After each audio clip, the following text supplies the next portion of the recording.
There's news, there's sense, and there's nuisance. This show is all about that last bit. Naya Saal Mubarak, guys. May we all have a great year ahead. May we have great debates this year. That too, Arnab. That's our wish too. But something tells me that hoping for great debates on TV news is like hoping for a nuisance episode without Arnab. It may happen, but it's very rare.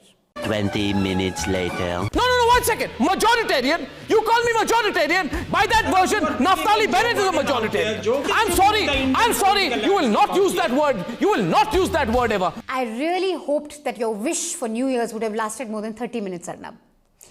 नए साल की शुरुआत एक deadly खबर से, quite literally. Punjab से जिंदा बचकर लौटे पीएम। मोदी के खिलाफ खूनी साजिश #जिंदा बचे पीएम। पंजाब में मोदी की जान जा सकती थी। पंजाब से जिंदा कैसे लौटे मोदी? पीएम नरेंद्र मोदी की जान कौन लेना चाहता है? मोदी के वो खौफनाक 20 मिनट। जिंदा हूं मैं। जब खतरे में थे पीएम।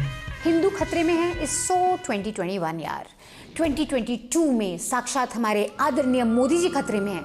नरेंद्र मोदी के खिलाफ मैं बड़ी स्पष्टता से बोल रहा हूं, खूनी साजिश हुई है आज, और इस खूनी साजिश का बड़ा पर्दाफाश मैं करूंगा आज। जिंदा बच गए प्रधानमंत्री, जिंदा बच गए प्रधानमंत्री, जिंदा पंजाब से लौट कर आए प्रधानमंत्री। पीएम की सुरक्षा में कोताही बरती और उनकी जान को खतरा पैदा हो गया था। हम आपको बताएंगे कि इस मृत्यु जाल से नरेंद्र मोदी जिंदा कैसे लौटे। मृत्यु जाल से कैसे बच गए पीएम, जिंदा निकल के आ गए। एक है our honourable and brave soldier Abhinandan Varthaman. उसके बाद सीधा अगला वीर चक्र मोदी जी को मिलना चाहिए। The debates on what happened in Punjab on Wednesday are a perfect illustration of why TV news has become a giant joke. But first, here's what happened. The PM's convoy was stranded for over 15 minutes because a crowd of protesters had blocked the road near a flyover in Piarana village in Punjab. This was a very serious security lapse, and in any sensible news ecosystem, the PM's security should be a non-partisan issue. But we're talking about a sensible news ecosystem, which we don't have. On primetime news, this security lapse became a straight-up assassination attempt. The PM's cavalcade got stuck in a flyover for more than 20 minutes today amid a crowd of protesters in a serious breach of protocol. How boring. PM पे हुआ हमला, खालिस्तानियों ने बोला धावा, murder! Hashtag PM की ले ली जान, hashtag PM की जान लोगे क्या, हैशटैग मेरी जान है तू। Oh sorry, that last one वो काट देना, that's between me and my PM. Now, here's how a security breach turned into an assassination plot. Simple. सबसे पहले पाकिस्तान का नाम लो, बार-बार लो। आज पंजाब में पाकिस्तान के बॉर्डर के पास देश के प्रधानमंत्री की सिक्योरिटी में बड़ा लैप्स देखने को मिला। ये जगह पाकिस्तान से सिर्फ 10 किलोमीटर दूर है। ये घटना जहां हुआ वहां से भारत पाकिस्तान की सीमा सिर्फ 20 किलोमीटर दूर है। आज जहां पीएम मोदी का काफिला रोका गया, वहां से पाकिस्तान कुछ किलोमीटर की दूरी पर था। अगर मैं सही आंकड़ा बोल रहा हूं तो 10 किलोमीटर की दूरी पर था। जहां पर ये सब हुआ वो पाकिस्तान बॉर्डर से महज 10 किलोमीटर की दूरी पर हुआ।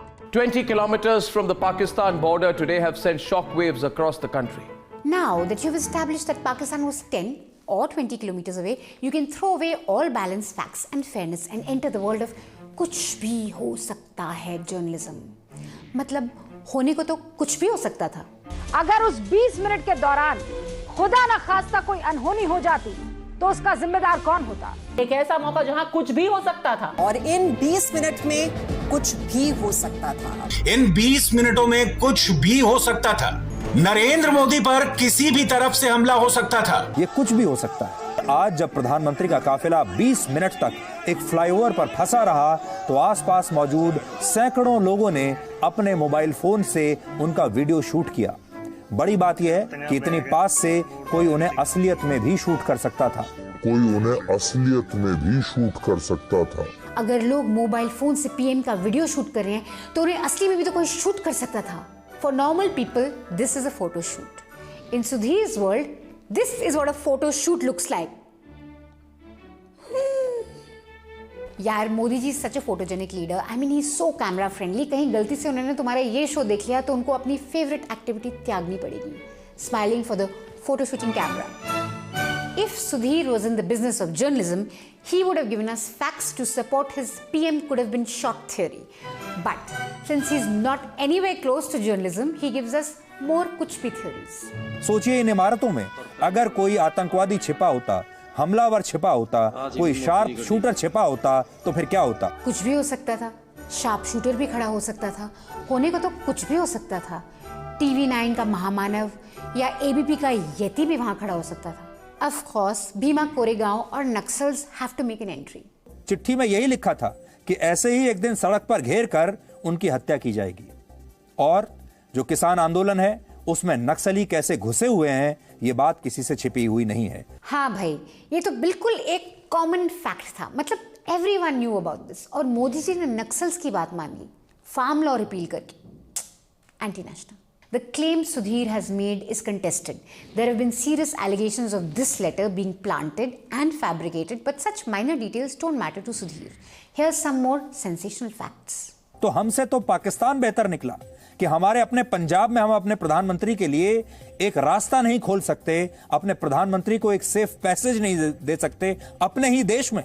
इससे तो पाकिस्तान बेहतर है और चन्नी से तो फिर नवाज शरीफ बेहतर साबित हुआ. If anyone other than Sudhir Chaudhary had even suggested that one part of India is worse than Pakistan, that person would have had NSA slapped on them and Sudhir would have done a DNA show on the anti-national utterances.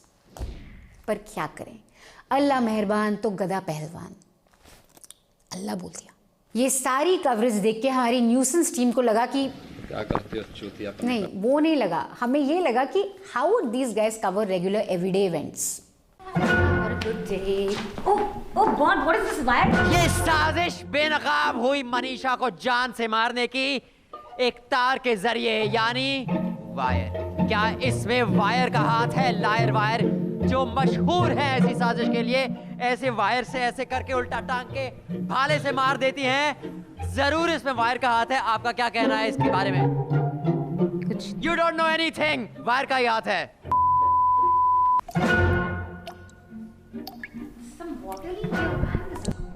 आग का दरिया है, डूब के जाना है. पानी तो जरिया है. मनीषा पांडे को मौत के घाट उतारना है.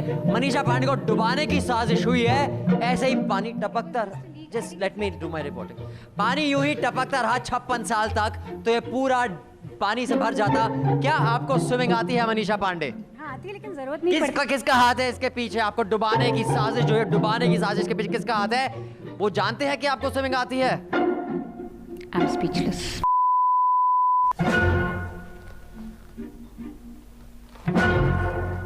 ये चाय इतनी गर्म है, मेरा मुंह जल गया. जब डुबाने की साजिश फेल हुई और वायर ने इनको अपने चंगुल में ना कर पाए काबू, तो जलाने की साजिश, मनीषा पांडे को जला के खौफनाक मौत देने की साजिश हुई बेनकाब. कौन है इस साजिश के पीछे मनीषा जी? वो नहीं पता, लेकिन अगर आपको ये मग खरीदना है तो आप प्लीज newslaundry.com पे जाएं, स्टोर पे जाएं और ये खरीदें. क्या लिखा है मग पे?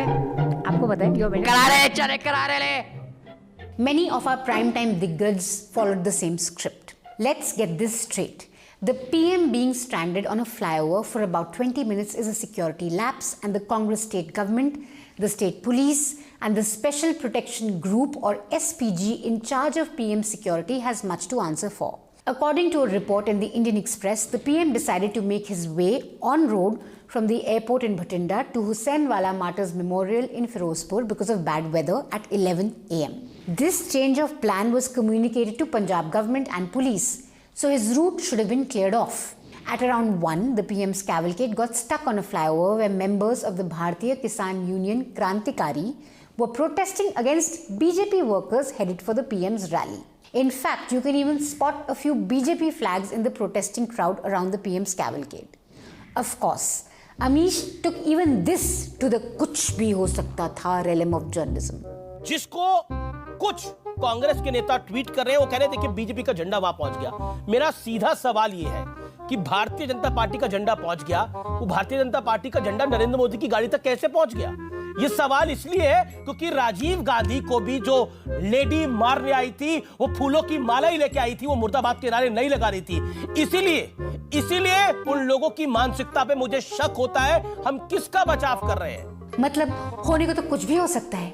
ये बीजेपी के फ्लैग लिए इंसान LTTE टाइप सुसाइड मिशन पे भी तो हो सकते हैं।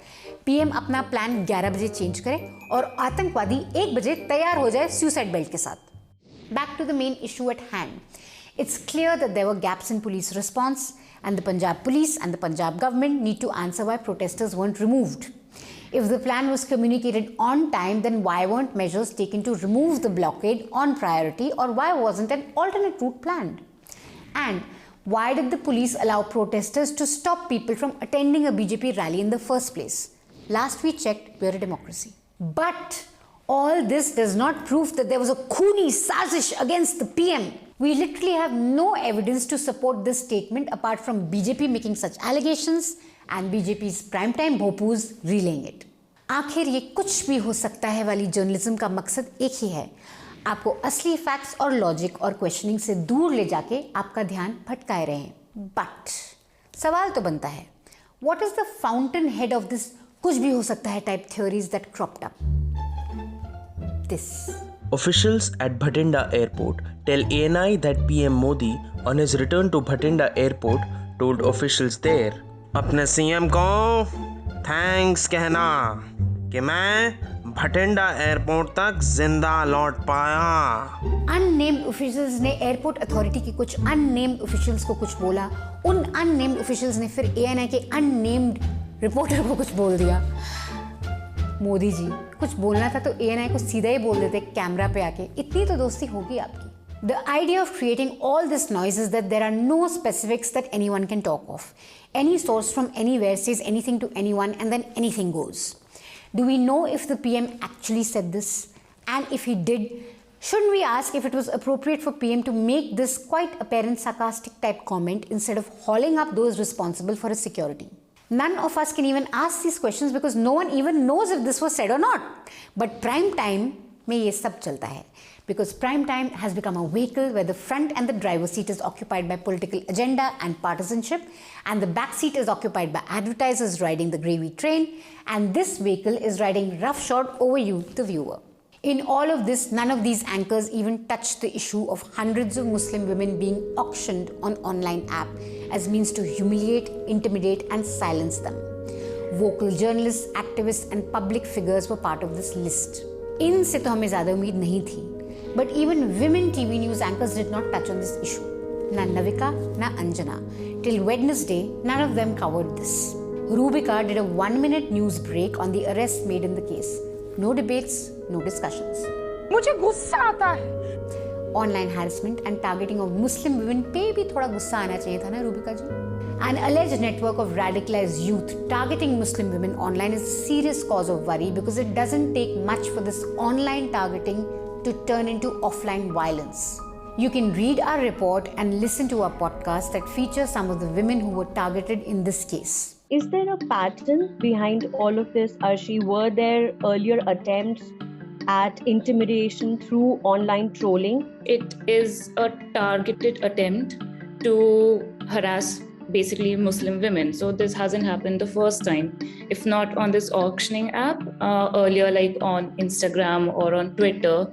So such trolls basically are the blue trolls. They would abuse me over something, would abuse my family, and that's in a very derogatory terms. News Laundry is not here to distract you from real issues that should concern every democracy and constitution-loving Indian. Because we don't depend on government advertising that subtly tries to divide people. We depend on a community of subscribers who are invested in keeping India united and strong and democratic. What are you waiting for? Join our community so we are stronger together. Moving on to some comic relief after all that deathly discussion. आप इतने fit हैं कि लगता है कि किसी स्वयंवर में चले जाएं तो 2-4 मालाएं आपके गले में पड़ जाएंगी, तो ये आप कैसे करते हैं? Navika is continuing with her Seema Taparia vibes. Navika, अपनी बेसिक इंस्टिंक्ट्स को थोड़ा काबू में रखना। आगे जाके पीएम का इंटरव्यू भी करना है, कहीं उनसे मत पूछ लेना ऐसे सवाल। Imagine we have a new year, a whole new year और वॉचिंग ऑल दैट। कुछ तो सिंपैथी होनी चाहिए आप लोगों को हमसे। आपके लिए हम क्या क्या नहीं देखते। People tell me, Arnab, you have stress. People like Syed Aslam come, they shout, look at Waris Pathan, he gives you stress. Sometimes even Sangeet Ragi gives you stress. How do you look unstressed? I say because of Surya Namaskar, because what does it do? I'm told it reduces my stress hormone, cortisol, right? One minute, cytokines. It removes any inflammation, internal inflammation. What about all that external inflammation you cause, Arnab? What about that? It makes you aware of the flexibility of your body and brings you calmness of mind. It gives you good sleep. I sleep well. Even after all the shouting I do, I sleep well. I'm telling you, try it out. Try it out. Right. It's damn good. ये तो कुछ ज़्यादा हो गया. I mean, I could have believed the assassination theory, but Arnab as an ambassador for Surya Namaskar, that's a bit too hard to digest. I do agree Surya Namaskar is great for the body and mind. And it keeps you fit and it keeps you calm. Fit का पता नहीं, लेकिन काम, अर्नब और काम. Arnab as an ambassador of Surya Namaskar is like Ramdev as an ambassador for suiting shirting. You just don't see it on him. I hope you can touch your toes with your fingers, standing straight, without bending your knees. I can think of many news anchors who do touch toes night after night, bending over backwards. It's just that they're not touching their own toes. That's all the nuisance we have for you this week. We'll be back next week. Till then, stay mad. That's the only way. Thank you so much, guys, for watching this episode. If you liked it, please hit the like button, like this video, share this with your friends and families, and of course, don't forget to subscribe to newslaundry.com if you like what we do.